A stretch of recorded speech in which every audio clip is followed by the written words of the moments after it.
el tabaco y también la inflamación. La inflamación lo que va a hacer es alterar este equilibrio.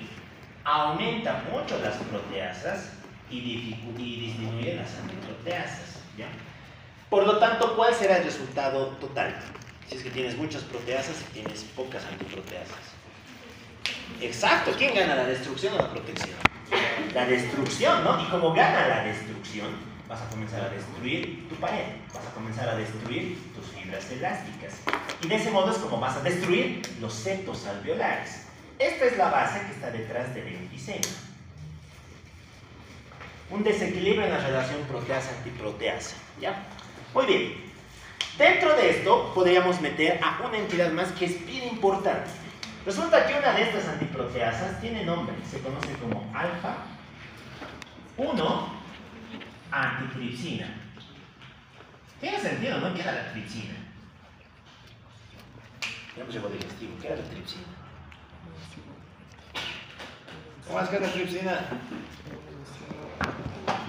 A ver, cuidado, mojitos 5 de todo el semestre. La tripsina es una proteasa. Proteasa, ¿no? Degrada proteínas. Entonces, la antitripsina es una antiproteasa, ¿ya? Resulta que esto está codificado por el cromosoma 14. Hay una enfermedad que tiene un patrón de herencia autosómico dominante que se conoce como el déficit de alfa-1 antitripsina. ¿Y qué creen que pasa en esta enfermedad? Pues que por un mecanismo genético no vas a poder producir tu alfa-1 antitripsina, ¿ya? Muy bien. Voy a explicarles algo de esto. No sé si lo han visto en genética. Entonces, lo vamos a poner aquí. También está en el ROMI, también está en el libro y demás. Resulta que esta proteína está codificada por un gen que se conoce como el gen PI. ¿Ya? PI. El gen PI normalmente tiene dos alelos, y esos alelos son los PI-MM. ¿Ya? Los MM son los de la normalidad. Cuando tienes esto, estás sano. Ahorita feliz. Estás sano, ¿no? Ahorita todos estamos así. Teóricamente, ¿no? Todos también tienen estimados sanos. ¿Cuáles son las mutaciones? Las mutaciones son cuando alguno de estos alelos cambia y se convierte en un alelo mutado. Ese alelo mutado se llama Z, ¿ya? Eso sí que podrías tener dos variantes, ¿no? PI-ZM, si solamente muta uno, y si mutan los dos, podrías tener PI-ZZ, ¿no? ZZ. Muy bien. El PI-ZM, ¿qué será? ¿Será homocigota o heterocigota para la mutación? ¿Hetero u homocigota? Hetero, exacto, ¿no? Tiene uno normal y uno mutado. Por lo tanto, la expresión clínica, ¿cómo será? ¿Será leve o será severa? Leve, ¿no? Exacto, los homocigotas siempre tienen expresiones leves, ¿no? Entonces, aquí puedes tener la enfermedad, puedes que no la tengas. Una carita normal. En cambio, el PIZZ es el homocigota para la mutación. Este sí es el que la va a pasar mal, porque este es el que no tiene nada de alfa-1 ¿no? Este es el que tendría la enfermedad, ¿ya? Y como él tiene la enfermedad, va a ser el que exprese el enfisema como tal. Y algo más, no sé si lo han leído, pero el déficit de alfa-1 es una causa de cirrosis. Una causa de cirrosis hepática. ¿Por qué? Porque esta proteína se produce en el hígado y si está mutada no puedes producirla bien y no la puedes exocitar. Por lo tanto, el hepatocito acumula la alfa-1 y todo lo que se acumula en la célula es tóxico. Por ende, termina produciendo cirrosis a largo plazo, ¿ya? Muy bien. Actualmente ya hay alfa-1 recombinante. En los grandes países, si te falta esto, pues te ponemos alfa-1 ¿no? Y con eso, mal que bien, puedes marchar. Ya. ¿Qué más me faltaría contarles aquí? Creo que poco más, ¿no? Bueno, de por medio también están metidos los hidrocarburos, ¿no? Esto nos explicaría por qué puede haber EPOC en un paciente que no fuma, pero que sí tiene cocina a leña, la gente que todavía cocina con leña, sobre todo la que juega aquí, ¿ya? ¿Qué más? Creo que poco más, sí, poco más. Muy bien, esto en cuanto a sus factores etiológicos comunes. Ya, ahora nos vamos a ir a la parte clínica, ¿no? La parte que esta vez es un poquitito más aplicativa.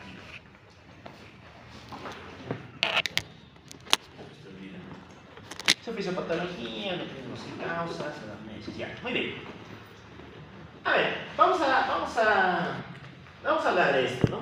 Se dice que clínicamente el EPOC te va a producir dos grandes patrones clínicos, ¿no? Es como que juegas entre dos entre dos grandes extremos, ¿ya? En un extremo predomina la bronquitis crónica. Aquí sería 100% bronquitis crónica, ¿ya? Y cuando predomina la bronquitis crónica tienes un fenotipo. ¿Se acuerdan qué se llama ese fenotipo? Tiene un nombre bien interesante, ¿no? El abotagado azul, ¿no? El blue gopher, ¿no? El abotagado azul. En cambio, tienes el otro extremo donde eres 100% enfisema. ¿Se acuerdan qué se llama este? ¿Pero qué? ¿Rosado qué? Delfín rosado. Soplador rosado. Exacto, el soplador rosado. Muy bien, el soplador rosado, ¿no? Si tú fueras, porque cuando te da esta enfermedad, tienes a tener los dos, ¿ya? Pero si tuvieras 100% uno, serías de este tipo. Si tuvieras 100% de otro, tendrías esto. ¿Ver esto es real? No, muy raro. Es muy infrecuente mirar a alguien que sea 100% ano. La mayor parte de pacientes están en medio. Está aquí. Pueden tener un predominio de alguna de esas formas, ¿no? Puede que seas más enfisematoso que bronquítico, puede que seas más bronquítico que enfisematoso, ¿ya? Eso va a depender de muchas variables, ¿no? Va a depender sobre todo del grado de afectación que tiene la vía aérea, ¿ya? Y es por eso que hablamos de fenotipo, predominio enfisema y predominio bronquitis crónica, porque hay uno que predomina sobre lo demás, ¿ya? Muy bien. Hablaremos entonces de sus manifestaciones, ¿no? Vamos a completar esta tablita. Bueno, yo creo que la mejor manera de entender esto es comparándolo, por eso hemos hecho esto. Ya, en el predominio del enfisema, ¿qué es lo que suele afectarse? Suele afectarse la vía aérea distal, los bronquiolos respiratorios, los bronquiolos terminales. En cambio, la bronquitis crónica suele afectarse la vía aérea de mediano calibre, ¿no? Que es donde hablaríamos de los bronquiolos y demás. Muy bien. Sus criterios ya los hemos visto, ¿no? No se olviden que el enfisema tiene un diagnóstico anatomopatológico, la bronquitis crónica tiene un diagnóstico clínico, ¿no? La edad al diagnóstico, ¿cuál creen que se presentará primero, enfisema o bronquitis? ¿Cuál sería más frecuente en un joven? Bronquitis. De hecho, no, el enfisema. ¿No? El enfisema suele ser más frecuente en gente de 20, 30 años. En cambio, el bronquítico es de una persona un poquito más avanzada, 40 a 50 años, ¿ya? Muy bien. Su anatomía patológica, ya lo hemos dicho, ¿no? ¿Qué encontrábamos en la bronquitis crónica? Cualquier cosa, exacto, que aumente la producción de moco, ¿no? Hiperplasia de caliciformes, alteración de células ciliadas, tapones de moco, ¿no? Hipersecreción bronquial y demás. Bueno, para hablarles algo de esta parte, ¿no? Porque de hecho no es muy relevante, casi no se usa, pero se suele preguntar aquí, ¿no? En los grandes exámenes. Así que tenemos que tener claras algunas cositas. Ya hemos visto que cuando tienes una bronquitis crónica aumenta la producción de moco, por lo tanto tu pared se hace más gruesa o más delgada. Más gruesa, exacto. ¿Cómo es que histológicamente se mide ese grosor? Se lo hace a través de un índice que se llama el índice de Reid. El índice de Reid básicamente es dividir todo el grosor de la vía aérea entre el grosor de la pared, ¿ya? Es hacer una tasa, una relación entre dos parámetros. Bueno, y lógicamente el índice de Reid está aumentado, ¿no? Se dice que está arriba de 0,6. Muy bien. ¿Por qué la bronquitis crónica producía obstrucción? ¿Por qué produce un fenotipo obstructivo? Lo hemos visto, ¿no? Produces moco, el moco disminuye el calibre de la vía aérea y cuando el aire entre, no va a poder salir. ¿Y eso qué te va a producir? Un patrón obstructivo, ¿no? Un patrón obstructivo. Por eso tiene un fenotipo obstructivo. Muy bien. ¿Qué diríamos de la parte anatomopatológica del enfisema? Esta parte es bien interesante. ¿Se acuerdan del ácido? ¿Qué era el ácido respiratorio?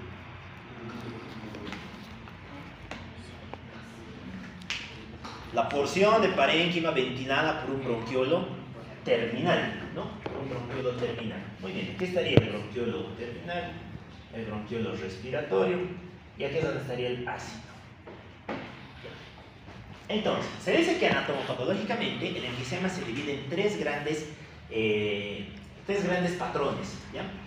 Tenemos uno donde solamente vas a afectar la porción distal, se afecta solo esto.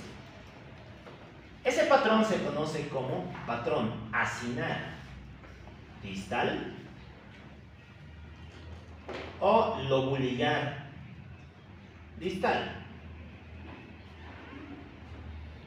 Esto es la forma más frecuente, en torno a un 80% de los enfisemas se encuentran aquí. Y este es el que se asocia al tabaco. Su principal factor de riesgo es el tabaco, ¿ya? Hay otro en el que vas a afectar las porciones más proximales, cerca de los bronquiolos respiratorios. Y generalmente se afectan las zonas alrededor de los septos. Esto se conoce como patrón paraseptal. ¿Ya? Representa en torno a un 5 o 10% de los casos. Es el menos frecuente de todos y no tiene algún factor claramente asociado. Y hay un último en el que vas a afectar todo, tanto porción distal como parte proximal, ¿no? Si afectas todo, tienes que usar el prefijo de todo, ¿no? ¿Se acuerdan cuál era el prefijo para decir todo? Pan, muy bien. Pan acinar o pan lobulillar. El pan acinar o pan lobulillar es característico del déficit de alfa-1 antitripsina, ¿no? Es su principal expresión clínica, perdón, anatomopatológica. Y representa en torno a un 10 a 15% de los restantes casos. Lógicamente, el de mayor severidad es el pan acinar, ¿no? Porque aquí estás afectando todo el calibre de la vía aérea y eso te va a producir unas manifestaciones mucho más severas. Muy bien, ¿por qué el enfisema produce obstrucción? ¿Por qué produce un síndrome obstructivo? Bueno, para empezar, porque estás alterando las paredes de la vía aérea, ¿no?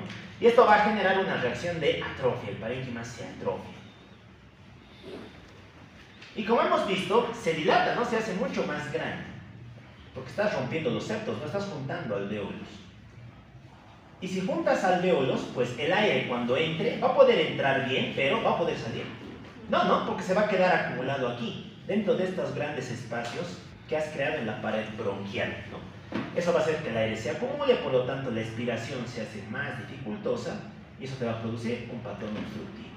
No se olviden que el centro de la alteración obstructiva son las alteraciones para la expiración. La inspiración suele estar bien en todos estos, excepto la expiración. Muy bien, el fenotipo ya lo hemos contado, ¿no? ¿Por qué hablamos de predominio de abotagado azul?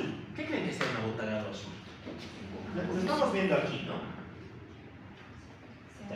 Este dibujito, ¿no? El abotagado azul es así, ¿no? Muy bien, una persona que tiende a ser de un fenotipo pícnico, suele ser una persona de mucha masa, ¿no? Y con una gran característica, ¿no? ¿Por qué creen que es azul? ¿Hipoxia? No. ¿Qué se llama cuando te pones azul? Claro, por cianosis, que es diferente, ¿no? Porque está cianótico. Muy bien. ¿Qué es lo que pasa en la bronquitis crónica? ¿Ya? Se dice que en la bronquitis crónica, tú, entre comillas, ¿no? Tu cuerpo elige, ¿no? o tiene por elección a la hipersecreción de moco, ¿ya? Y como tienes hipersecreción de moco, vas a tener una dificultad para la expiración del dióxido de carbono y por lo tanto va a aumentar la PCO2. Va a aumentar la PCO2. Como también mencionaba, disminuye la PO2. ¿Y esto qué te condiciona? Cianosis. Cianosis. ¿Ya? Muy bien. Hemos dicho que eres bronquítico, ¿no? ¿Qué pasaba en la bronquitis? Tienes moco. ¿Y se acuerdan qué hace la vía aérea cuando se acumulan cosas en su pared? ¿Qué reflejo se activa? Tos. Tos, exacto. Aquí lo que predomina es la tos. ¿Será productiva o no productiva? Claro, es lo que hemos puesto aquí. Dense cuenta que es lógico. Tos con expectoración. Tos productiva. Es una tos muy manifiesta, la del bronquítico crónico, ¿no? Muy bien. Y por el efecto de la tos y demás, tiende a estimular músculos respiratorios, y aumenta el volumen del tórax y demás, ¿no? Cosas que ya hemos visto. Muy bien, en cambio, ¿qué pasa en el soplador rosado? ¿Qué es lo que tu cuerpo, entre comillas, elige? Aquí es donde predomina la disnea, ¿no? Si hay algo que predomina aquí, es la disnea. La disnea reina, ¿no? Aquí casi no toses, la tos suele ser poco manifiesta, pero sí una disnea muy intensa, una sensación de ahogo muy importante. Tú lo ves al paciente y está fatal, ¿no? Pero lo examinas y no estaría muy alterado, ¿no? Porque aquí lo que predomina es la sensación disneica. ¿Ya? Muy bien, ¿qué era lo que pasaba en el enfisema? Que estás acumulando aire aquí, ¿no? Y si acumulas aire aquí, ¿qué tiende a hacer la persona para exhalar ese aire? Tiende a generar diferencias de presión, ¿no? Dice, aquí tengo mucha presión y si quiero generar poca presión aquí arriba, ¿qué tengo que hacer? Tengo que fruncir los labios, ¿no? Porque de ese modo disminuye el calibre y generaría menos tensión. Es de ahí que se le llama soplador. Tienden a fruncir los labios para la expiración, en un intento de poder vaciar sus pulmones. Muy bien, y como lo que predomina es la disnea y no así las alteraciones gasométricas, pues aquí la PCO2 y la PO2 suelen estar normales o ligeramente disminuidas. Por lo tanto, no vas a estar cianótico. Por eso estás rosado. ¿Ya? No tiendes a la cianosis. Muy bien, esa es la gran explicación de estos dos grandes cuadros. Muy bien. ¿Qué más? ¿Qué era ICT, se acuerdan? En radiografía, en imagenología del tórax. El cardiotorácico, muy bien. ¿En cuál de estos dos creen que esté aumentado el índice cardiotorácico? ¿En la bronquitis o en el enfisema? En la bronquitis, muy bien. ¿Por qué? Esa es la gran pregunta, ¿no? ¿Por qué? Lo hemos dicho, ¿no? Por un lado, estás acumulando secreciones, ¿no? Y también estás alterando tu PO2. ¿Qué pasaba cuando baja la presión de oxígeno a través de un vaso en el pulmón? ¿Se acuerdan qué reflejo se activa? Reflejo alveolo arteriolar. Vasoconstricción hipóxica. Muy bien. Y si los vasos pulmonares hacen vasoconstricción, ¿qué le pasa a la presión de la arteria pulmonar? ¿Sube o baja? Sube, muy bien. Y si sube la presión de la arteria pulmonar, ¿qué le pasa a la presión del ventrículo derecho? ¿Sube o baja? Sube también, ¿no? ¿Y eso qué te produce? Cor pulmonar. Claro, el corazón pulmonar, ¿no? Es por eso que tienes expandido los diámetros del corazón, ¿no? Y eso es lo que te va a condicionar el aumento de índice cardiotorácico, que suele ser característico de la bronquitis crónica, ¿ya? En el enfisema también suele haber algo de este fenómeno, también hay algo de aumento de la presión de la arteria pulmonar, pero es mucho menos manifiesto que en la bronquitis crónica. Muy bien, hemos visto la disnea, ¿no? Esto es clásico del enfisematoso, sus características también, ¿no? El bronquítico crónico, una tos que es productiva, matutina, empeora a primeras horas del día, empeora con el ejercicio, tiene una mala tolerancia en general al ejercicio, ¿no? Y tiene mucho la cianosis. Pero objetivamente está bien. O sea, ahí no puedes ver todo lo azul que quieras, puede ser un pitufo, ¿no? Pero lo examinas y está tranquilo, el señor ventila, no te habla, tose mucho, pero por poder está relativamente tranquilo. Este es un drama, ¿no? En cambio, el enfisematoso, que lo examinas, no tiene mucho alterado, pero sí está con una marcada sensación de falta de aire. Ya. Por ende, insuficiencia cardíaca, hipertensión pulmonar y cor suele ser más frecuente en la bronquitis crónica, ¿no? Eso también ya lo hemos dicho. Muy bien. La DLCO. ¿Qué era la DLCO?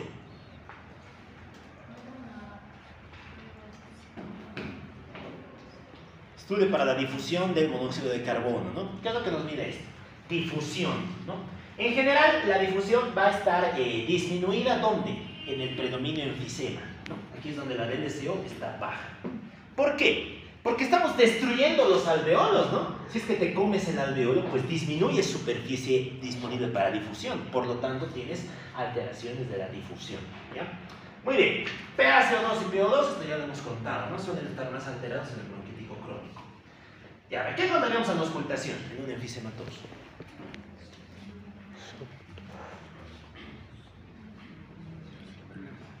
Encontraríamos Aumento del ruido del murmullo vesicular. aumento, no, de hecho disminución del murmullo vesicular, ¿no? Porque estás destruyendo tu vía aérea, ¿no? Muy bien, disminuye el murmullo vesicular, ¿ya? ¿Encontraríamos algún sonido que sea característico? En la bronquitis crónica, ¿qué ruido encontrábamos? No.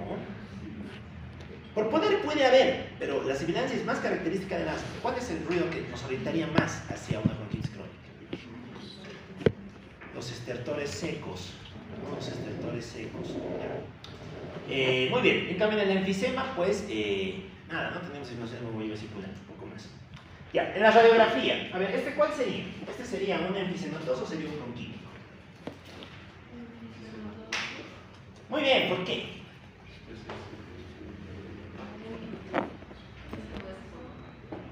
¿Cómo es? ¿Muy qué?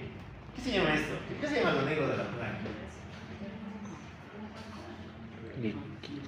Un radiolúcido. Claro, aumenta la tonalidad radiolúcida que tiene la imagen, ¿no? ¿Y se acuerdan que era todo lo negro en radiografía? Aire, exacto, ¿no? ¿Qué le está diciendo esto? Estás acumulando aire. Tus paredes se han destruido y como se han destruido el aire no puede salir. Eso te está diciendo. Esta imagen es característica del patrón enfisematoso. Tal vez la que mejor se mira en placas es el enfisema, antes que la bronquitis crónica. Muy bien, esas comorbilidades, ¿no? Ya lo hemos contado. Que era donde jugaba el tema de la hipertensión pulmonar, el COVID y demás. Ya. Esto, ya hemos contado esto. Esto ya está. Vamos con el diagnóstico.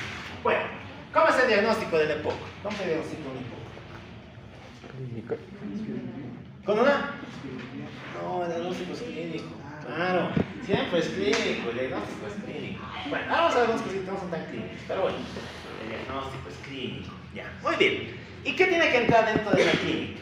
Sintomatología respiratoria compatible, primer criterio. Segundo, factores de riesgo, que seas fumador crónico, que consumes con leña, que tengas algunas enfermedades y demás. Tercer criterio, alteración espirométrica compatible, ¿no? El diagnóstico del EPOC exige tener esos tres.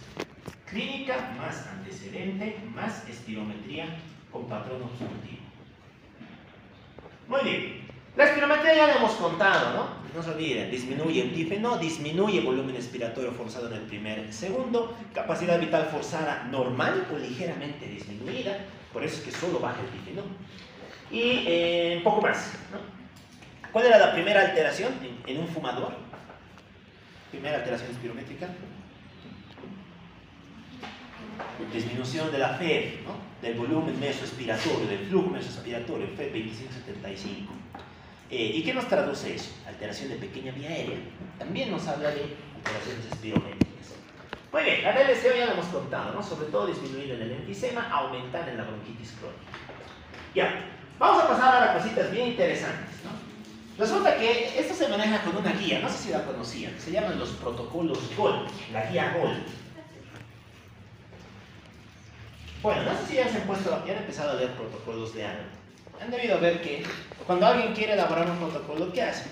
Se reúnen expertos, ¿no? De todos los países, todos nos reunimos, yo sé, en Boston, nos reunimos en Boston hoy día, nos quedamos una semana debatiendo las cuestiones más profundas de determinada enfermedad, en este caso del EPOC, y al final sacamos un documento, unas conclusiones, ¿no? Y elaboramos un PDF de 500 páginas. Y eso se convierte en la nueva ley, en las nuevas guías que orientan el manejo de esa enfermedad, ¿no?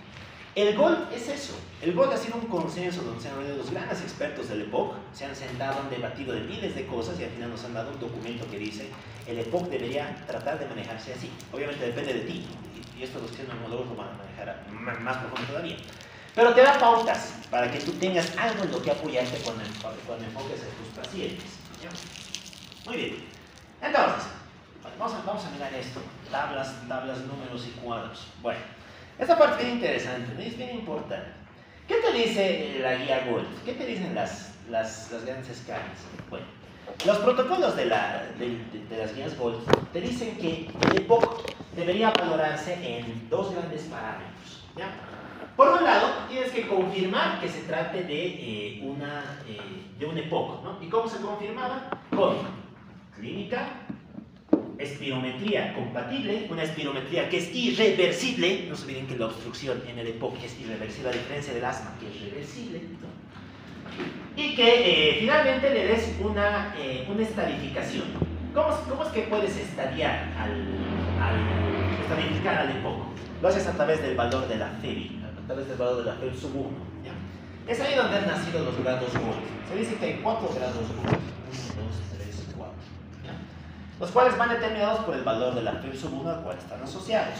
Cuando tu FEV sub 1 está por arriba de 80, se dice que perteneces a un GOLD 1. Cuando está entre 50 y 79, perteneces a un GOLD 2. Cuando está de 30 a 50, un GOLD 3. Y debajo de 30, un GOLD 4. ¿Ya? Lógicamente, cuanto mayor sea tu grado GOLD, peor estás, ¿no? Por ende, peor pronóstico. Esta es una escala que también tiene valor pronóstico. ¿Ya? Muy bien. Y una vez que te hemos puesto en determinada escala GOLD, lo que te dicen las guías es, mira dos parámetros. Mira la disnea, el grado de disnea, ¿Y se acuerdan cómo se mide el grado de disnea? ¿Qué escala se usa para valorar el grado de disnea? Psicología respiratoria. Medical Research Council. La escala del Medical Research Council, ¿no? La escala MMRC. La escala MMRC, ¿no? Es la que está aquí, ¿no? La escala MMRC te divide en 5 grados. Ese cuenta que es bien bonito, ¿no? El paciente te cuenta, solamente tengo fatiga al realizar ejercicio intenso. Muy bien, eres un MMRC. Me cuesta mucho compitiendo con mis iguales. Eres un MMRC 2. Tengo disnea cuando estoy echando en mi cama y no estoy diciendo nada, eres un 4. Esto ya te da un valor, te pone un valor de manera bien objetiva para ver qué tanta disnea tienes, ¿ya? Muy bien, ¿y qué es lo que te dicen los algoritmos? Los algoritmos te dicen, fíjate el MMRC. Si tienes un 0 o 1, o si tienes arriba mayor o igual a 2, ¿ya? Muy bien, ahorita vamos a ver por qué. ¿Cuál es el otro parámetro que tienes que mirar? Tienes que mirar el número de exacerbaciones y si te han tenido que hospitalizar por eso, número de internaciones. Bien. Muy bien. Si es que nunca te han internado, estás aquí abajo, 0 internaciones. Ya tienes mayor o igual a una internación, estás arriba. ¿Ya? Si es que has tenido una exacerbación, estás abajo. Si es que has tenido mayor o igual a 2 exacerbaciones, estás arriba. ¿Ya? Muy bien, y dense cuenta que juntando estos dos parámetros, ¿qué nos vamos a crear? Una pequeña tablita, ¿no? Con 3 casillas. Aquí es donde te vamos a poner un nombre. Te vamos a poner dentro de la categoría. Dentro de la categoría A, la categoría B o la categoría E. ¿Ya?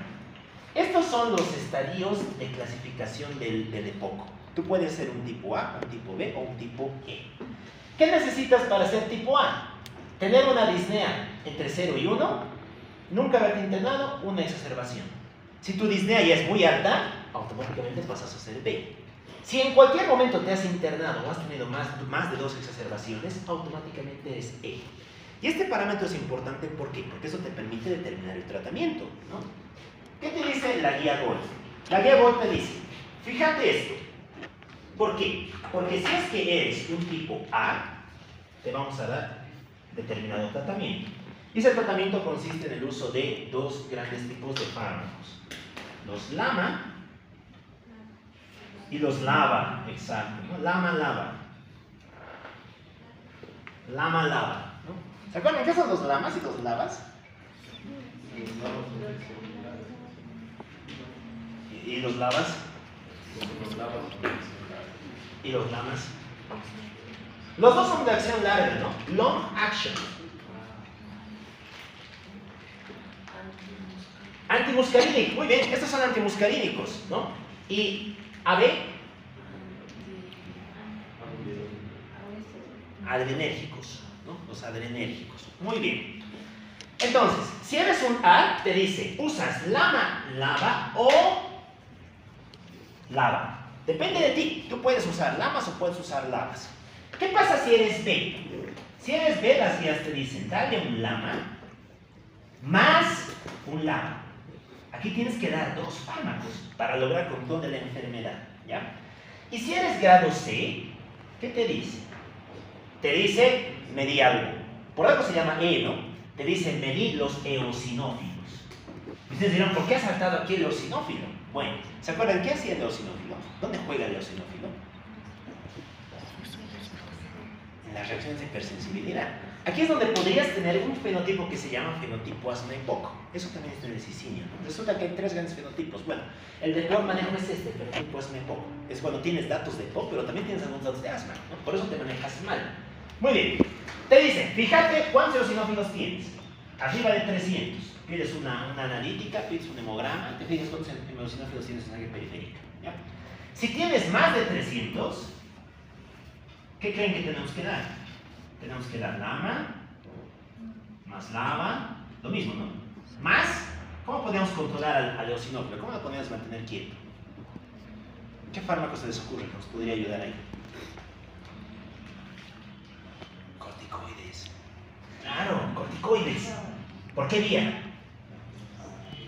Inhalados, muy bien, excelente. Corticoides inhalados. Ahorita vamos a empezar a hablar de fármaco. Corticoides inhalados, estamos dando los nombres en general. Muy bien. En cambio, ¿qué pasa si tienes menos de 300? Bueno, ni modo, te dice LAMA o LAMA.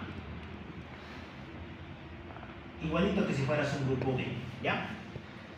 Pero puede que aquí no te controles. Si es que no hay control, es decir, sigues con exacerbaciones o te siguen internando, tienes que volver a pedir eosinófilos. Y aquí bajas el criterio.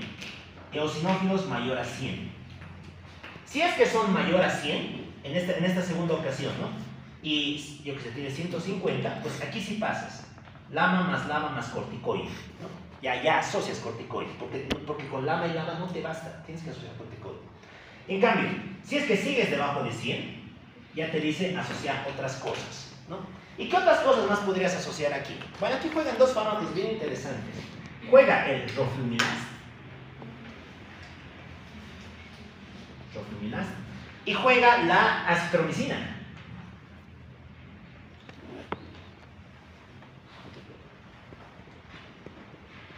Ya. ¿Qué es el roflumilast? Es un inhibidor de la fosfodiesterasa de tipo 4, que si se acuerdan, regula distintas respuestas efectoras a nivel intracelular, ¿ya? ¿Cuándo usas roflumilast? El roflumilast está indicado si es que eres un GOL2, mayor a un GOL2, es decir, arriba de una FeVI por debajo de 50, o si tienes comorbilidad, si es que tienes algún factor de riesgo cardiovascular, ¿ya? En cambio, ¿cuándo usas acitromicina? La acitromicina se usa cuando has sido exfumador crónico.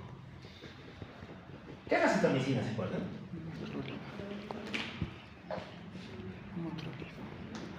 Es un antibiótico, ¿no? Juega dentro de los endoglucósidos.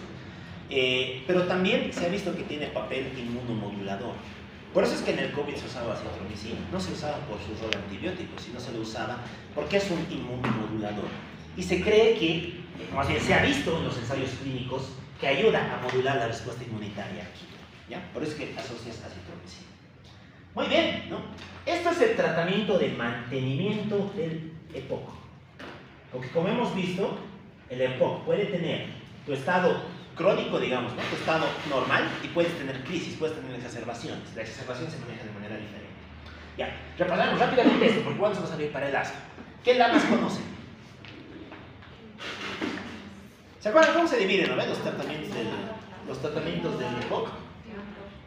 Tienes los broncodilatadores, ¿ven? Los broncodilatadores pueden ser SABA, LABA, SAMA y LAMA.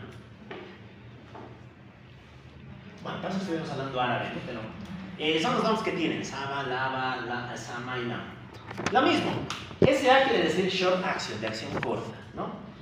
Los que tienen B son los que juegan con el sistema simpático, son beta-adrenérgicos, y los que tienen AM son antimuscarínicos, ¿ya? Muy bien. En general, como hemos visto para el tratamiento de mantenimiento, usas LABAs y LAMAs, ¿no? ¿Por qué? Porque son los que te van a garantizar una acción mucho más cómoda, como son de acción larga, que se pueden 1 o 2 veces al día, ¿no? Depende del esquema, y te permiten tener una posología mucho más cómoda, ¿ya? Los SABAs y los SAMAs se usan solo para las exacerbaciones, solamente para las crisis, porque son de acción corta, ¿no? Son potentes, pero son rápidos. Por eso es que los destinas solamente para las exacerbaciones. Ya, ¿qué SABAs conocen? ¿Qué SABA juega ahí?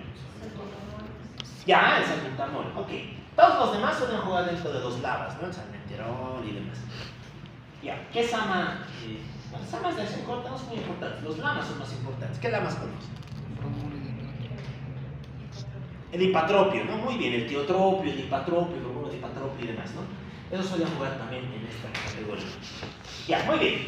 ¿Qué otras opciones más tienes? Hemos hablado ya del roflumilast, se utiliza para eso, ¿no? De la fosfodiesterasa tipo 4, la acitromicina también. Antes se usaba un fármaco que no sé si lo han llevado, la teofilina. ¿Qué es la teofilina? ¿Por qué ya no se usa? Vamos a decir, ¿por qué se lo limita? Porque tiene un rango terapéutico estrecho, tiene mucha RAM, tiene mucha toxicidad. ¿Qué suele producir? Arritmias. Tiende a producir mucha arritmia a nivel cardiológico, ¿no? La teofilina tiene un rango muy estrecho, por eso es que casi no se utiliza. Pero antes se usaba como broncodilatador, como un político también. Ya. ¿Qué más? Corticoides inhalados. ¿Qué corticoides inhalados conocen?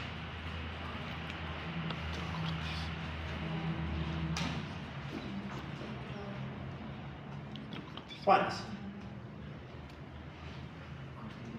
La fluticasona, la budesonida, la metromethasona, ¿no? Todos esos juegan aquí.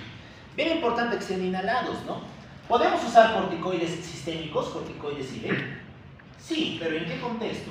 Solo en las exacerbaciones, solo aquí. ¿Por qué? Porque si se acuerdan, consumir corticoides de manera crónica tampoco es bueno, ¿no? Es donde puedes tener un Cushing farmacológico, que es la principal causa de Cushing y demás. En cambio, si es que es inhalado, tiene una baja absorción, por lo tanto te garantiza un muy buen manejo. ¿Cuál es la RAM de los corticoides inhalados? Es también bastante fisiopatológico, ¿no? Si el corticoide baja la inmunidad y es inhalado, bajas la inmunidad de la vía aérea. Por lo tanto, ¿cuál será su principal reacción adversa? Las infecciones, exacto. Aumenta tu riesgo de infecciones severas, ¿no? Muy bien. ¿Qué más? Bueno, todo esto es bastante lógico, ¿no? Fenómeno inflamatorio, cortis. Tu vía aérea estaba cerrada, pues la dilatamos, por eso tenemos broncodilatadores, ¿no? Y finalmente tenemos los otros, los tratamientos que han demostrado aumentar la supervivencia. ¿Por qué? Porque estos son para manejo sintomático, es para que te sientas bien, para que hagas tus cosas como si no te pasara nada. En cambio, ¿quiénes han demostrado aumentar la supervivencia? Bueno, aquí juega la cirugía. ¿Y por qué juega la cirugía? Bueno, eso sobre todo se aplica en el contexto del enfisema localizado. No sé si se acuerdan, pero cuando tienes un enfisema que sea de gran tamaño, como es tu pulmón, tiende a acumular aire. Y este aire se acumula hasta tal grado que empieza a crecer como si fuera una pipoca, como si fuera una pelota, ¿no? Y al final se infla y se convierte en una gran masa de aire. Esta masa de aire se conoce como bula.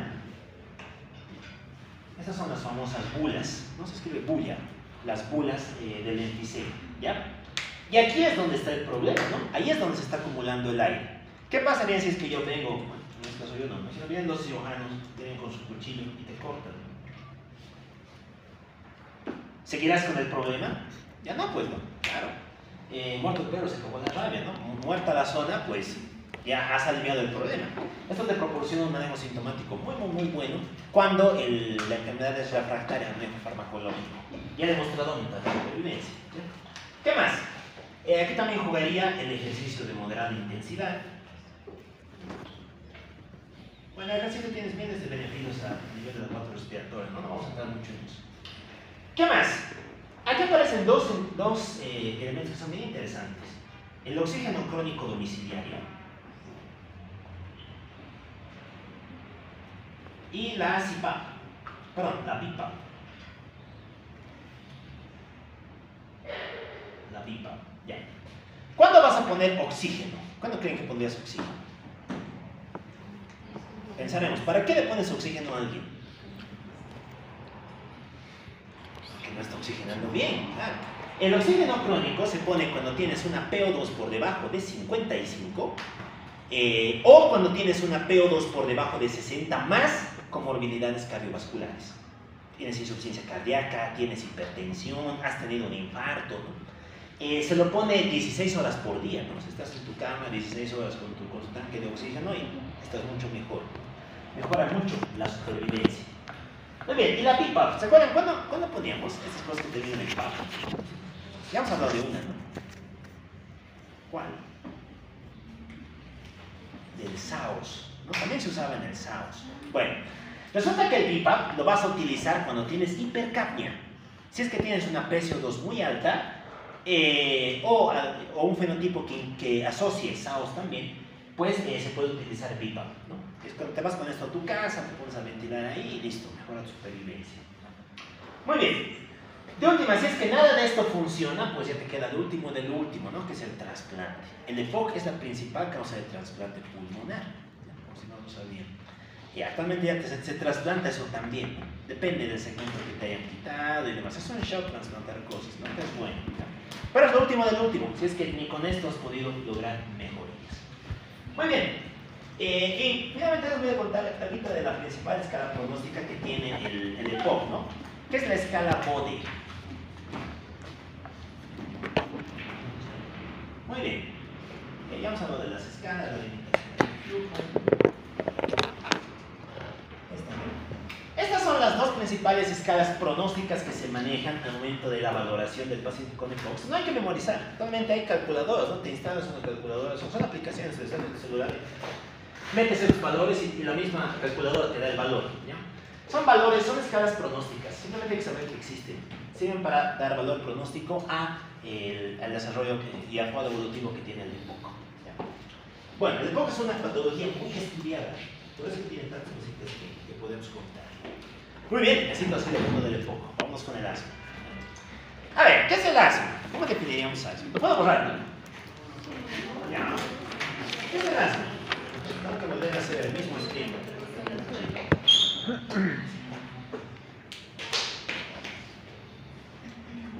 Vamos a jugar con esto. Esto ya es más sencillito. Sobre todo porque el asma, o sea, del asma tampoco puedo contarles mucho porque depende mucho del fenotipo, hay variantes.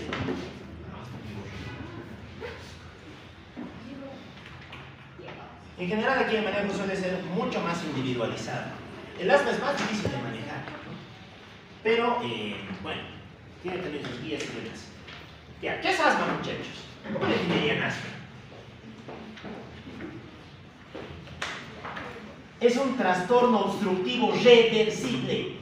No se olviden que el EPOC, por definición, es irreversible. En cambio, el asma es reversible. Y como es reversible, te viene en forma de crisis, ¿no? Eso determina mucho de la clínica del asma. Es un trastorno obstructivo reversible, secundario ¿a qué? A hiperreactividad bronquial. El key de la fisiopatología del asma es la vía aérea, la hiperreactividad bronquial, ¿ya? Muy bien. Hablaremos de su patogenia. Dentro de su patogenia diríamos que hay distintos factores implicados. Tenemos por un lado factores predisponentes, factores favorecedores. Tenemos también a los factores causales y a los desencadenantes. Muy bien. ¿Cuáles serían factores predisponentes? ¿Qué creen que te predispone a tener asma? ¿Ya? ¿Cómo se llama eso? La predisposición a tener alergias, asma, dermatitis atópica, alergias alimentarias. ¿Qué se llama esa predisposición? Atopía. Claro, la atopía. La atopía es uno de los principales predisponentes que juega aquí, ¿no? La atopía es la tendencia a tener fenómenos de hipersensibilidad de tipo 1, que va a ser el fenómeno central dentro del asma, ¿ya? Muy bien, ¿cuáles van a ser los factores favorecedores? Pues son aquellos que te predisponen a tener la enfermedad, ¿ya? Aquí jugarían los factores genéticos, juegan los factores ambientales, hay varias teorías aquí, ¿no? Si lo leen en Harrison van a encontrar una teoría bien interesante, ¿no? Se llama la teoría de la higiene. ¿Han leído sobre la teoría de la higiene? Dice, es algo muy interesante, ¿no? Dice que actualmente como la gente está más protegida, ¿no? Hay mucho mayor desarrollo en bioseguridad, pues ya no te expones a bacterias de tu entorno, por lo tanto tu sistema inmune madura menos, y como madura menos es más reactivo a cosas del exterior, ¿no? En cambio la gente de antes de los 50 y los 60 no se tiraban el barro, corrían, se ponían a comer tierra y demás, estaban más expuestos a agentes patógenos, por lo tanto su sistema inmune era más maduro y las hipersensibilidades eran menos frecuentes, ¿no? Es una teoría interesante, así que eso explica por qué la atopía ha aumentado en incidencia respecto a estos años, ¿no? Y por qué también es más frecuente en los países más desarrollados versus los menos desarrollados. Bien, ¿cuáles van a ser los factores causales? Aquí juegan los agentes de la alergia, ¿no? Los alérgenos. Bueno, y los desencadenantes de asma pueden ser N, ¿no? Generalmente son alérgenos inhalatorios. Aquí podrías tener el polen, puedes tener los pelos de los animales, el polvo, los ácaros, hay N factores que pueden producir esto, ¿ya? Y los desencadenantes van a ser situaciones o agentes que van a predisponer a determinada enfermedad, ¿no? Aquí, por ejemplo, jugaría el otoño, ¿no? O la primavera, que es donde aumenta la incidencia de las crisis asmáticas, ¿ya? Muy bien. Dentro de esto, tendríamos una entidad que es bien interesante. Se conoce como la tríada ASA. O la tríada de Vidal. De Vidal. ¿Ya? ¿Se acuerdan de cómo estaba formada la tríada de Vidal? Está formada por 3 componentes, ¿no? Asma, poliposis nasosinusal y intolerancia a la aspirina, al ácido acetilsalicílico. ¿Ya? De hecho, estos pacientes tienen crisis de asma por consumir AINES, sobre todo por consumir aspirina, ¿no? El único que aquí no desencadena asma es el paracetamol, que si se acuerdan tiene una farmacología diferente al resto de los AINES, pese a que se considera un tipo de AINES. Ya, muy bien, montaremos todo esto. Entonces, para explicar la fisiopatología del asma, tenemos que tener claras algunas cosas, sobre todo, que es bien importante, tenemos que tener claro cómo era la hipersensibilidad de tipo 1. ¿Se acuerdan qué era la hipersensibilidad de tipo 1? Clasificación de Coombs de las hipersensibilidades, ¿no? ¿Cuál era la tipo 1?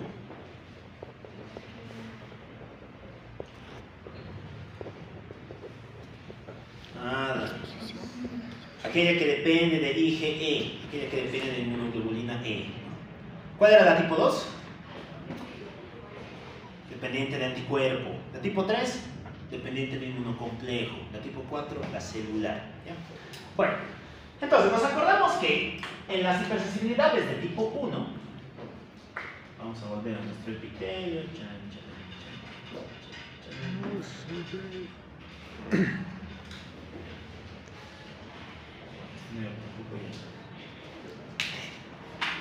Entonces, en las hipersensibilidades de tipo 1, recordamos que tenemos un epitelio cíclico siliano pseudoestratificado. Aquí abajo está la lámina propia, ¿no? Y en la lámina propia era donde encontrábamos a las células del sistema inmunitario, ¿no? Aquí es donde está metido el eosinófilo.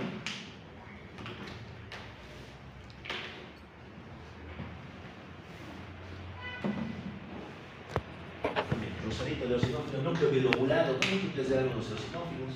Está metido también el mastocito, célula de gran tamaño, núcleo monolobulado, múltiples de algunos basófilos.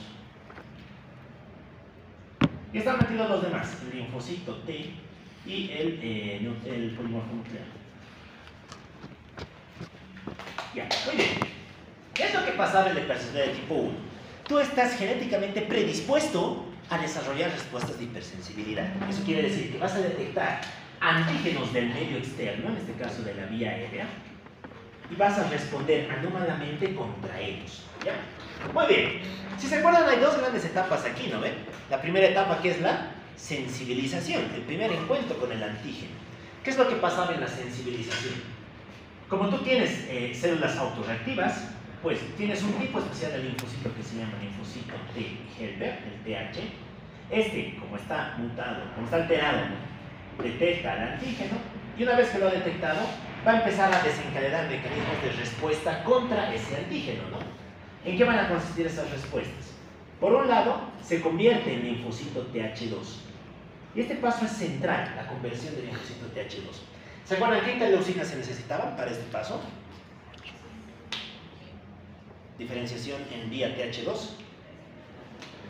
Interleucina 4, interleucina 5. ¿No? Muy bien, este paso es bien importante. Ya. ¿Y para qué servía el TH2?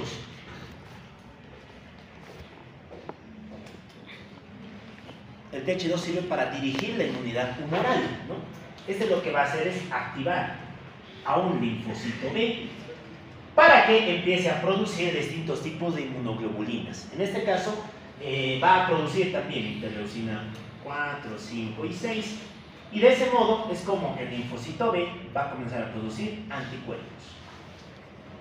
¿Pero qué tipo de anticuerpo? Produce IgE, inmunoglobulina de tipo epsilon, ¿no? Muy bien. ¿Y qué hacía la IgE? Actúa sobre un receptor, ¿no? ¿Dónde se encuentra el receptor de la IgE? En los mastocitos. En los mastocitos. Muy bien. FC epsilon, si no recuerdo, ¿no? Muy bien. Aquí es donde viene el anticuerpo, ¿no? Este anticuerpo viene y se para encima del receptor. Muy bien. Eso es lo que pasa en el primer momento, nada más, en el primer contacto, en la sensibilización.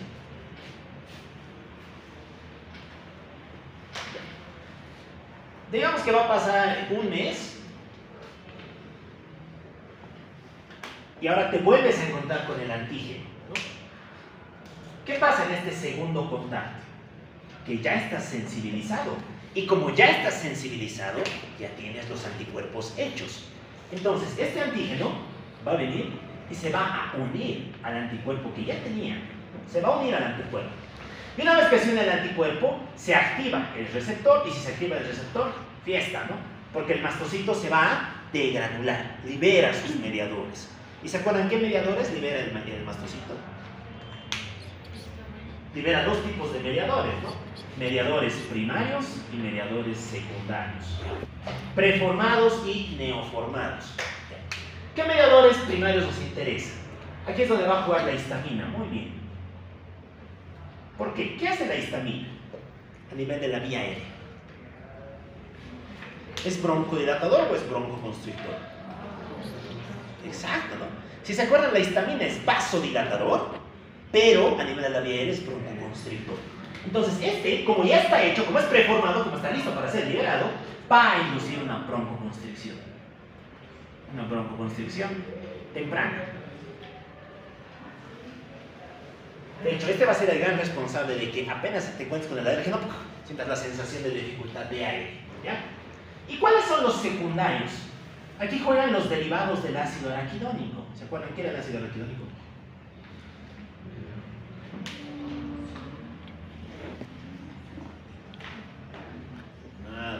Nos vamos al de robertismo. Está también en el Harper. Es un fosfolípido. Es un fosfolípido de la membrana que cuando se activa se convierte en, muy bien, ¿no?, en las prostaglandinas y los leucotrienos. Este va a ser el precursor de prostaglandinas, leucotrienos, tromboxanos, ¿no?, y las lipoxinas. Ya, muy bien. Resulta que se van a producir prostaglandinas, algunas de ellas son broncoconstrictoras y demás, pero el que más nos interesa desde el punto de vista fisiopatológico son los leucotrienos. ¿Por qué? Porque estos también son broncoconstrictores, pero estos van a dirigir la broncoconstricción tardía. Porque se producen después, porque son secundarios, necesitan tiempo para aparecer. Pero cuando aparecen, son los broncoconstrictores más potentes, son los que te van a inducir una mayor dificultad respiratoria. ¿Ya? No son los únicos que juegan aquí. Aquí también juegan el factor de crecimiento del globo de las plaquetas, juega el PAF, el factor del globo de las plaquetas, juega factores de crecimiento. Hay una serie de moléculas que están metidas en la fisiopatología del asma. Pero les estoy contando aquellas que tienen mayor valor desde el punto de vista farmacológico. Ya, muy bien. Y es así como vas a tener, chicos, broncoconstricción, ¿no? ¿Y qué es lo que pasa en la broncoconstricción? ¿Qué le pasa a tu vía aérea? ¿Que se estrecha o que se abre? Se estrecha, muy bien. Y si tu vía aérea se estrecha, pues pasa de tener este diámetro a tener este diámetro. ¿Pasará el aire por ahí? No, ¿no? Por lo tanto, ¿qué te has creado? Una obstrucción al flujo. Es por eso que te produce un patrón obstructivo. ¿Y cuánto tiempo va a durar? Va a durar el tiempo que tenga que durar, hasta que esto sea controlado. ¿Por qué? Por los mecanismos de la antiinmunidad, ¿no? Por los mecanismos inmunoreguladores. Aquí es donde jugarían los otros linfocitos T y demás. Y es en ese momento en el que la crisis pasa, ¿no? Crisis. Por eso decimos que este patrón es reversible. Reversible. Porque hay momentos en los que te da la crisis, pasa, te vuelve a dar la crisis, pasa, te vuelve a dar la crisis, pasa. Y la espirometría va a ser exactamente lo mismo. Muy bien. Ustedes dirán, ¿y dónde está el eosinófilo aquí? ¿No? Porque si no, cuando hemos hablado de todos estos, excepto del eosinófilo, no estamos del neutrófilo. Ahorita vamos a hablar del neutrófilo. ¿Dónde juega el buen eosinófilo ahí? ¿Por qué está metido en todo esto? Bueno, el eosinófilo como tal tiene también receptores para la IgE. Los mismos receptores. Pero en realidad el eosinófilo está metido aquí por una razón. porque trata de controlar los mastocitos. El eosinófilo libera moléculas que disminuyen la actividad del mastocito, ¿no? Entonces, este dice, no, oye, mastocito, te estás liberando mucho, te estás dando muchos problemas, cálmate, ¿no? Y como no le hace caso, ¿qué hace el eosinófilo? Dice, bueno, a mí que soy solito no me hace caso, pues me dividiré, ¿no? Aumenta su número. Y como aumenta su número vas a tener eosinofilia, ¿no? Eosinofilia tanto a nivel de sangre periférica como a nivel de la vía aérea. De hecho, si se acuerdan, el esputo con eosinófilos podía ser indicativo de asma, ¿no? ¿Qué también encontrábamos en el esputo de un paciente asmático? Y lo hemos visto ayer. Las espirales de Cushman, ¿no? ¿Qué son las espirales de Cushman? Son básicamente estos agregados de proteínas del eosinófilo que se han acumulado aquí, dentro del propio bronquio, ¿no? Están formadas por la proteína catiónica del eosinófilo, ¿no? Y que van a contribuir, que van a ser un marcador de la actividad del eosinófilo. El eosinófilo aquí es más víctima que victimador, está tratando de ayudarnos en realidad. Pero no lo logra, y en su proceso pues aumenta de nuevo. Ya. ¿Y por qué está metido el neutrófilo aquí? Bueno, el neutrófilo es una célula que tiene sus propias reglas, ¿no? Recuerden que el neutrófilo juega con la inmunidad innata. Resulta que hay algunas formas de asma, algunos fenotipos de asma, en los cuales la célula que principal actúa no es ni el linfocito ni el mastocito, sino es el neutrófilo, ¿ya? Esas se conocen como formas no TH2, ¿no? Formas no TH2. Son parte de un tipo de asma que se conoce como asma inflamatorio.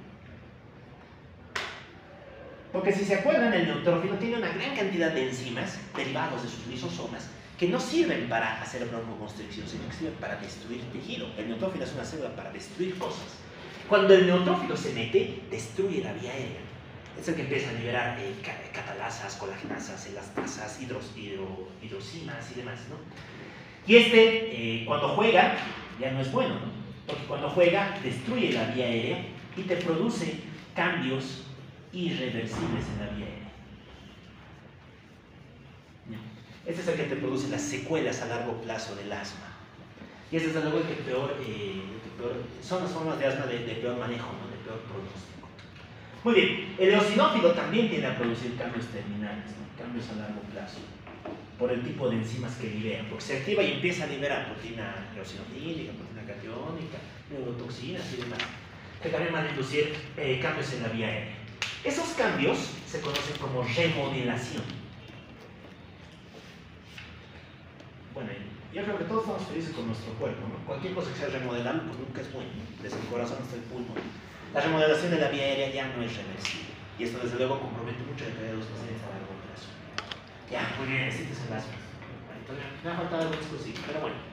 Lo único que me ha faltado contarles es que estos mediadores, además de actuar a nivel celular, van a actuar a nivel de las células epiteliales. Van a inducir una mayor secreción de moco, van a inducir una alteración de la actividad de la célula ciliada y una desregulación a nivel de las células inmunitarias de la lámina propia.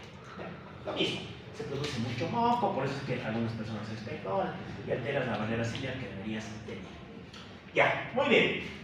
Esto es la fisiopatología del asma. Es una cosa bien interesante, ¿no? Es aplicar inmunología a niveles moderados, ¿no? Pero bueno, hay que conocerlo así, porque se van a dar cuenta de que la farmacología juega solo con esto, Muy bien, ¿cuáles eran los hallazgos al examen físico del asma? Pensaremos, ¿no? ¿Qué pasa si tienes una obstrucción ahí? Esto también aplica para el EPOC. ¿Se alterará la relación ventilación-perfusión? Sí, ¿no? ¿Cuál de los componentes se altera? ¿Ventilación o perfusión? Perfusión, ¿por qué? Si la vascularización está bien. Claro, ventilación, ¿no? Si tu vía aérea en vez de tener este diámetro se vuelve más estrecha, pues dejas de ventilar, disminuye la ventilación. Y si disminuye la ventilación, ¿qué te crea? Un fenómeno de shunt. Un shunt, ¿no? Vas a tener zonas que están bien perfundidas, pero que no están siendo ventiladas, ¿no? Y eso te va a producir hipoxemia, te va a producir alteraciones ácido-base, te va a producir disnea. Vamos a notar aquí. Disnea, hipoxemia, alteraciones del equilibrio ácido-base y demás. ¿Ya? Muy bien. Hablaremos de la parte clínica del asma. ¿Cómo se presenta clínicamente el asma? Más o menos lo hemos dicho aquí, ¿no? Se presenta en forma de crisis. ¿Crisis de qué? ¿Qué tienes durante esa crisis?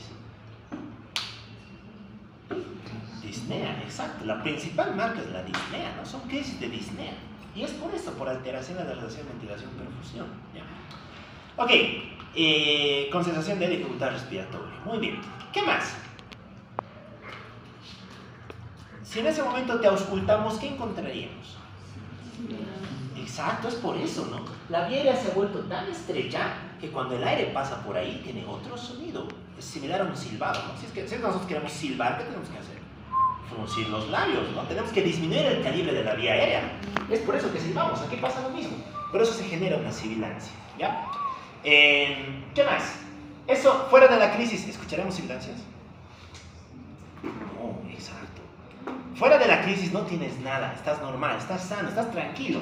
Todo esto se presenta solo durante las crisis, solo ahí. Por eso es que la crisis asmática aquí es bien importante. ¿Ya? ¿Qué más? Si te percutimos, ¿qué contaríamos?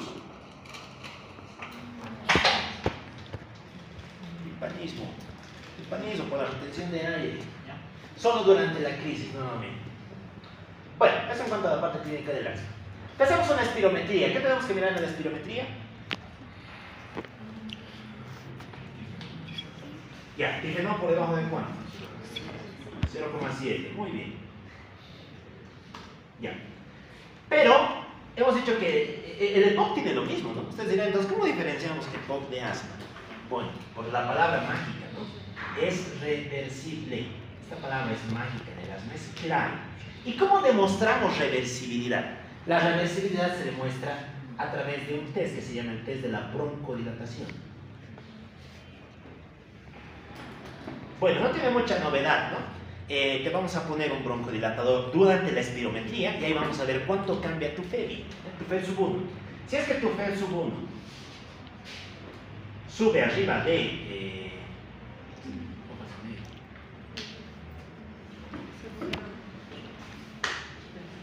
ya, ahorita me voy a acordar.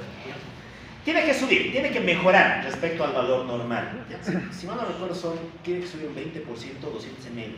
¿Ya? Pero bueno, ahorita lo voy a revisar.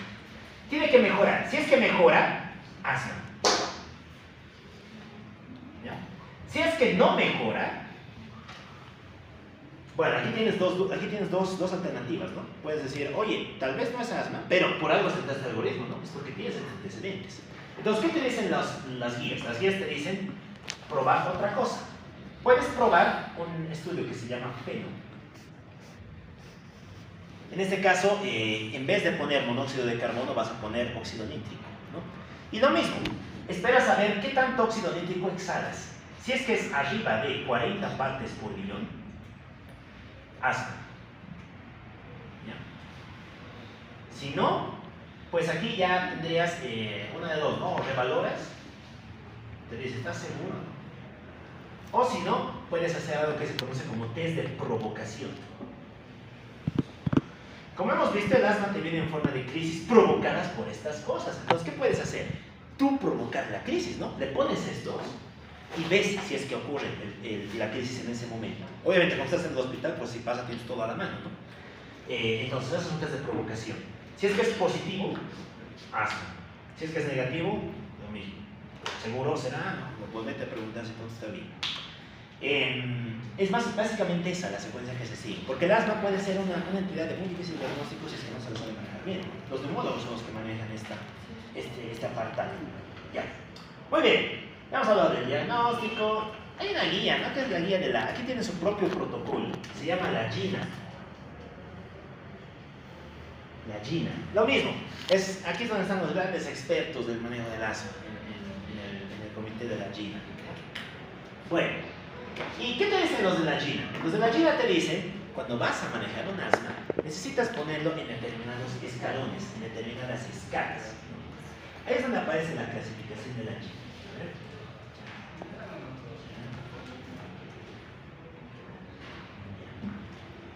Muy bien.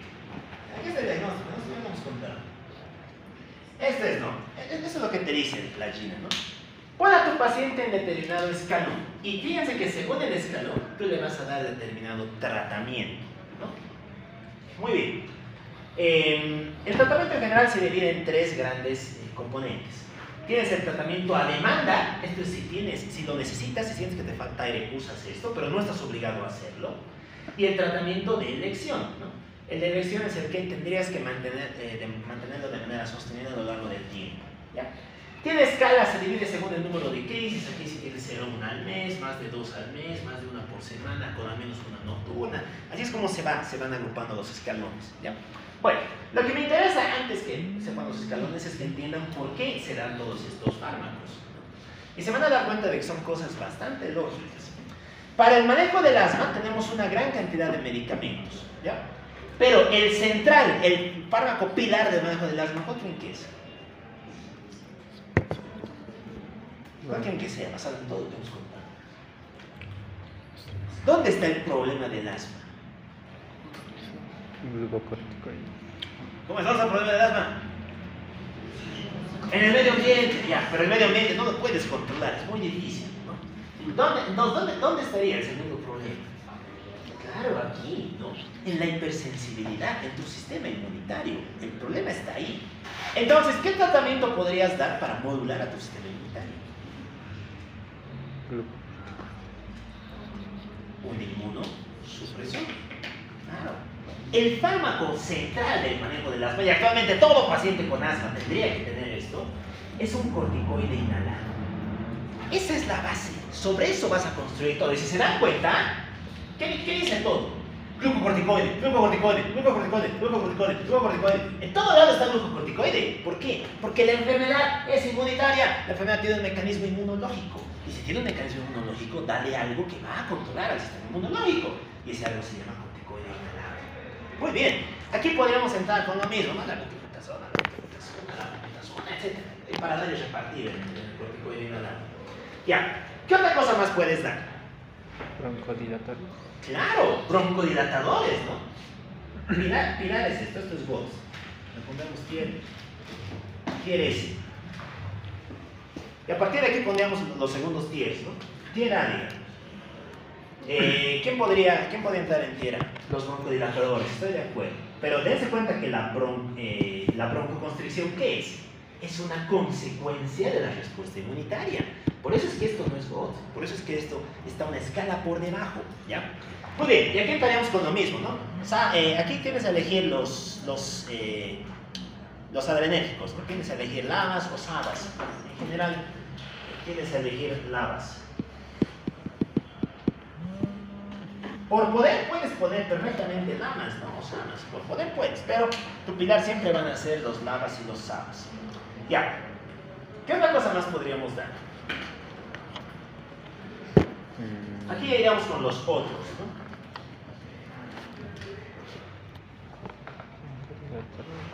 Pensaremos, ¿dónde estaba el problema? El problema, para empezar, está en que este buen amigo recibe un anticuerpo, recibe su antígeno y se desgranula el mastocito. ¿Podríamos dar algo para controlar la permeabilidad del mastocito? Sí, ¿qué se llama? Tal vez no lo conocen, las cromograninas, las cromonas.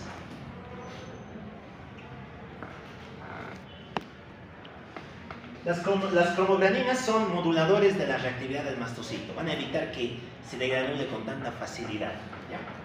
Muy bien. ¿Qué otra cosa más podemos dar? ¿Quién más jugaba aquí? ¿Quién más creen que sería importante de bloquear en esta cascada? Nos fijaremos, si tuviéramos que bloquear algo, no vale la pena bloquear a la prostaglandina, ¿no? Porque la prostaglandina es un sujeto bastante secundario en toda esta cadena, ¿no? Por eso es que no se utilizan AINES. ¿Qué nos interesaría dar? Muy bien, algo que juegue con las interleucinas, excelente, estoy de acuerdo, ¿no? Actualmente hay fármacos que bloquean interleucinas. Tenemos inhibidores. ¿De qué interleucinas? ¿Qué interleucinas se interesaría bloquear? 4 y 5, ¿no? Interleucina 4, interleucina 5, ¿no? ¿Quiénes juegan aquí? Aquí juega el mepolizumab, un inhibidor de la interleucina 5.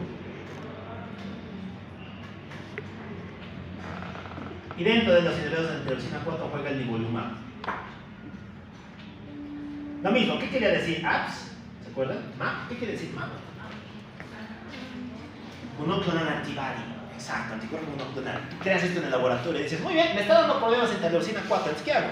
Creo un anticuerpo contra la interleucina 4 y te pongo eso, listo. Muerto el perro, se acabó la raya. Lo mismo, estamos dando tratamiento dirigido, eso se llama medicina de precisión. La medicina actualmente se juega a este nivel, muchachos. Antes te hacían vagotomías, te cortaban la tráquea y demás. Actualmente jugamos aquí. ¿Qué más podemos hacer? ¿Quién más nos da problemas? Nos da problemas no el leucotrieno. Si sabemos que nos da problemas, ¿lo podemos bloquear? Claro, antileucotriénicos. ¿Quién juega aquí? Montelukast, Rumerucast, Safimerucast, todos los que terminan en Lucast juegan dentro de los antileucotrienos, ¿no? Lo mismo, se usan para tipos bien concretos de algo, bien especiales.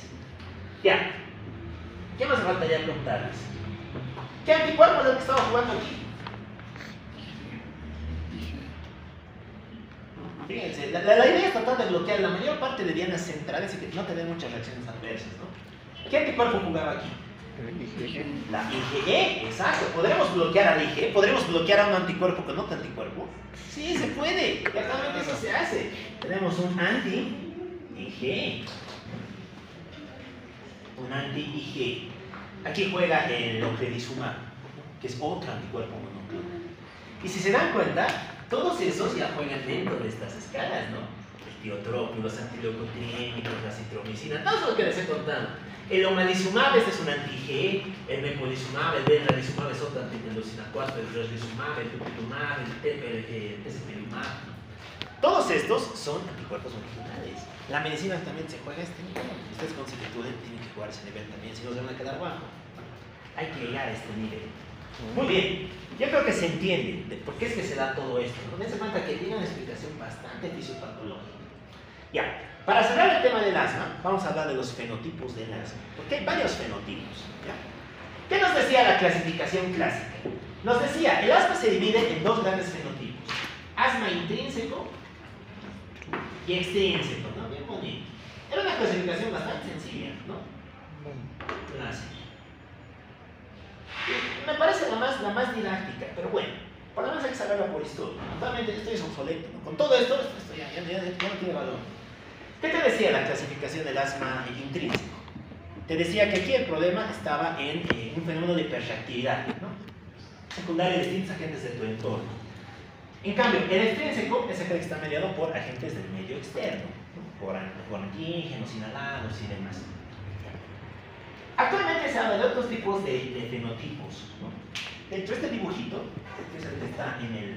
Esto no es para el cicinio, ¿no? El cicinio. Fíjense que hace una división bien interesante. Lo divide en TH2 y no TH2. ¿Por qué creen?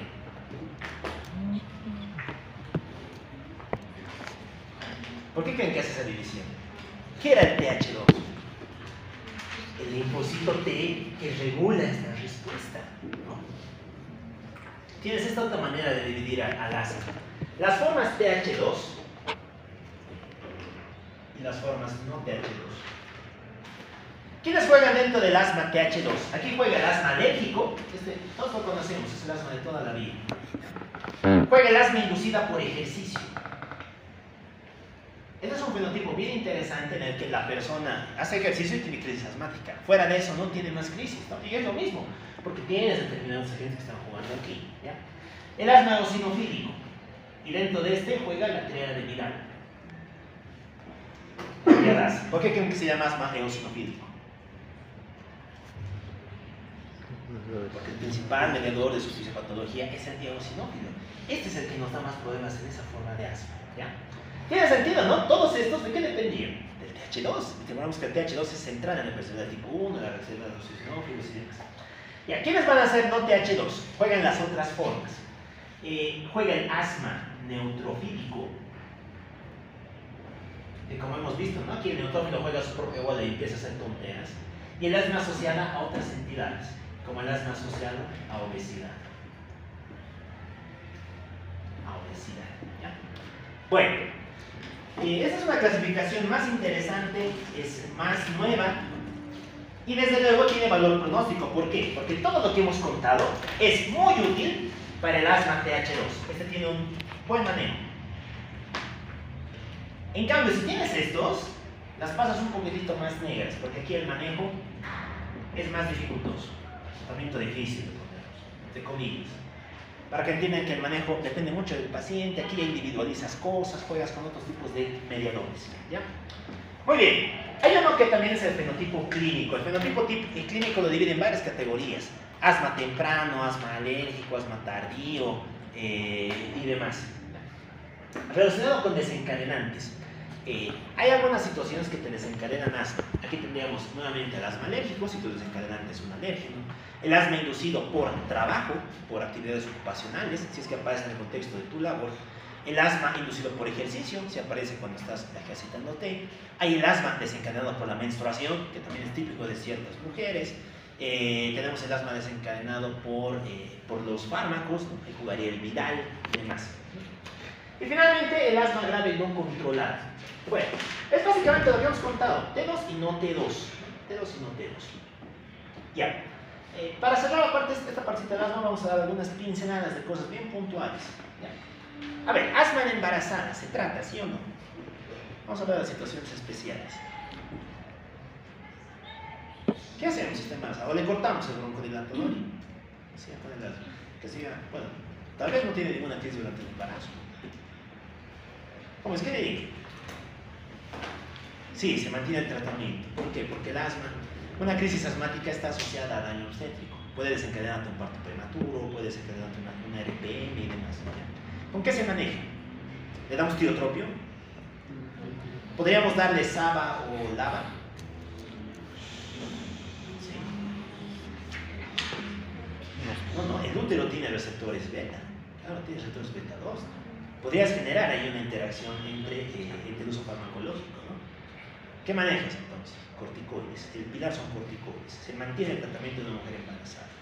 Si tienes un niño, ¿con qué no manejas? ¿Le das corticoides? ¿Por qué? ¿Sistema inmune? No.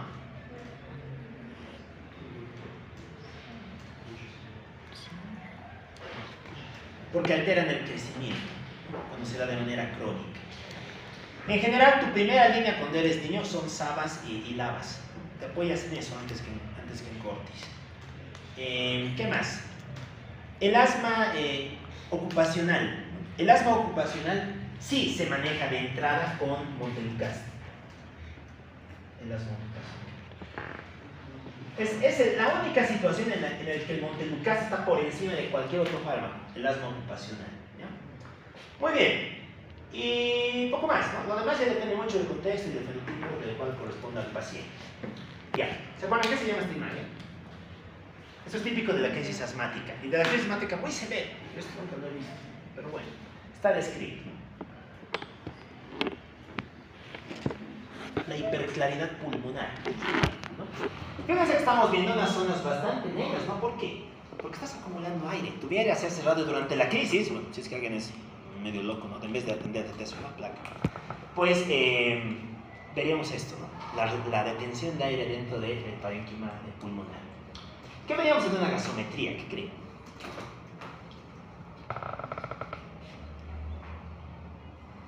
¿Qué creen que encontraríamos en una gasometría? A ver, pensaremos. ¿Qué pasa si ustedes entran en disnea? ¿Qué le pasa a su frecuencia ventilatoria? ¿Aumenta o baja? Aumenta, claro. O sea, por lo tanto, ¿qué alteración ácido-base tendrías? CO2. ¿La acidosis? Exacto, alcalosis respiratoria, ¿no? Alcalosis respiratoria, ¿no? Con algunos datos de hipoxemia. Si tienes acidosis, te persinas y te asustas, ¿no? Y llamas al de la UCI, porque la acidosis es dato de muy mal pronóstico en el asma, ¿no? La acidosis está diciendo de que la ventilación no es suficiente para compensar la retención de aire que tienes, ¿no? Es donde llamas a UCI, es dato de mal pronóstico, ¿no? Y esos datos de mal pronóstico aparecen en la crisis asmática severa, que tiene también su propio manejo, ¿no? Se maneja con corticoides sistémicos, ahorita con SABA, LABA y todo, te puede dilatar y demás. Ya. La analítica, ¿qué llevarías en una analítica? Eosinofile, ¿no? ¿Recuerdan cómo se estudia la atopía? ¿Cómo demuestras que una persona es atópica? ¿Cómo demuestras que una paciente es atópica? Que un paciente es atópico.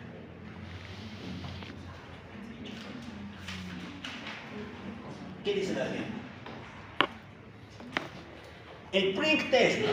Le ponemos unos parches en la piel que tienen el alérgeno, ¿no? Y ahí es donde vemos la reacción que produce en la piel, ¿no? Si te producen granitos y demás, ¿no? Y cada uno de esos parches tiene distintos alérgenos, ¿no? Ahí es donde vamos viendo a qué alérgeno en concreto tú eres hipersensible, ¿no? Es la manera, entre comillas, objetiva de estudiar la opinión. Bueno, la placa ya la hemos visto.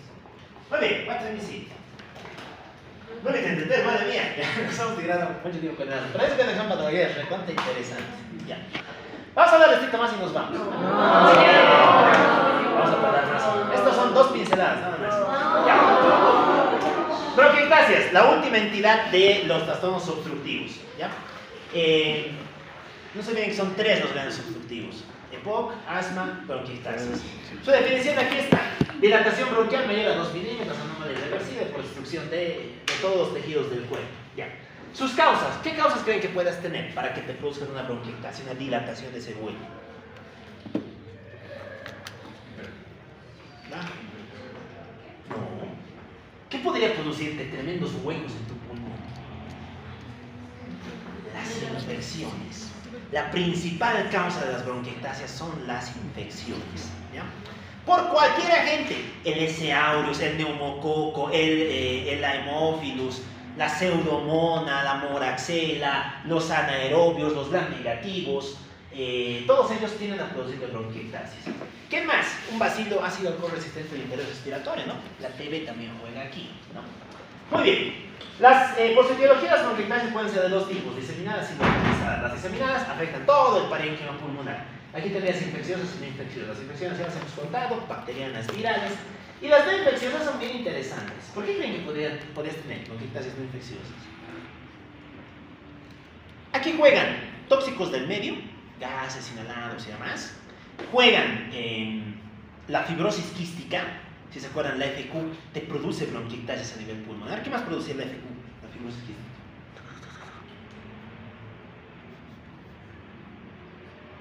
Nada. ¿Qué más producía la FQ? Cuidado, Vito 5, ¿no? Todo el semestre. Malabsorción.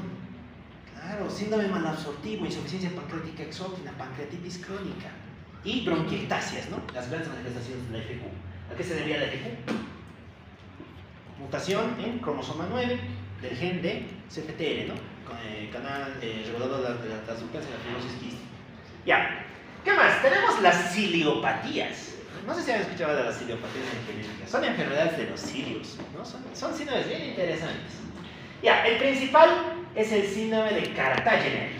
¿Qué es el síndrome de Cartagener? A ver, ¿qué les llama la atención ahí?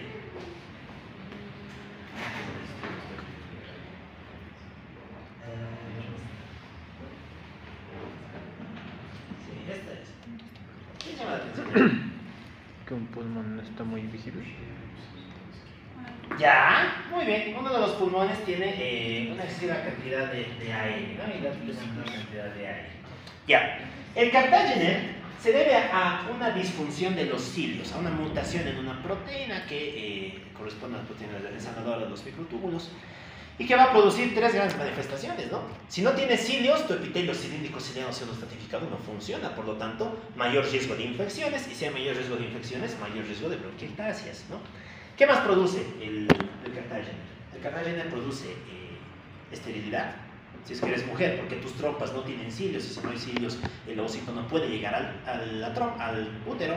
Y si eres varón, porque recuerden que los flagelos también tienen microtúbulos, por lo tanto, tus espermatozoides no funcionan, no sirven.